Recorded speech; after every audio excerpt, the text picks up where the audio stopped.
নমস্কার বন্ধুরা, আজকের আমার গোবিন্দভোগের চালের নিরামিষ খিচুড়ি।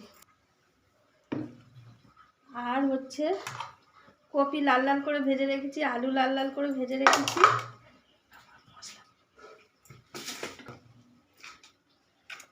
এই যে তেজপাতা, জিরে, শুকনো লঙ্কা আমি ফোড়ন দেব।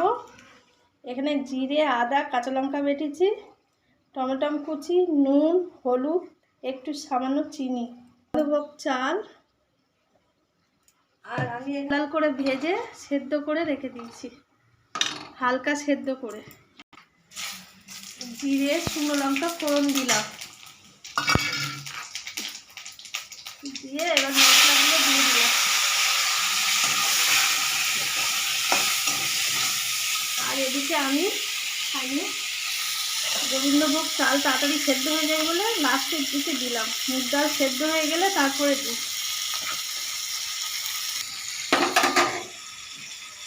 আর এদিকে আমি মশলাটা কষতে থাকলাম।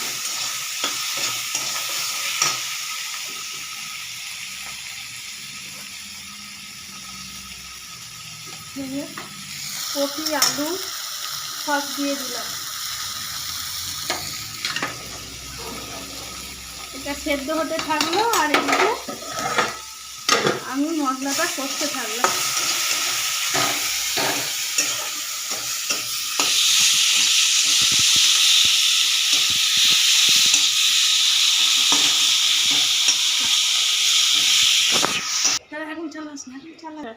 দেখুন বন্ধুরা, চাল আর ডাল সব মিশে গেছে, আমার সব সেদ্ধ হয়ে গেছে। এবার আমি মশলাটা দেব। এই যে মশলা দিয়ে দিলাম,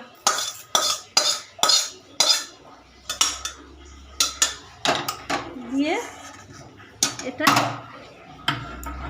ভালো করে নাড়াচাড়া করবো। মশলাটা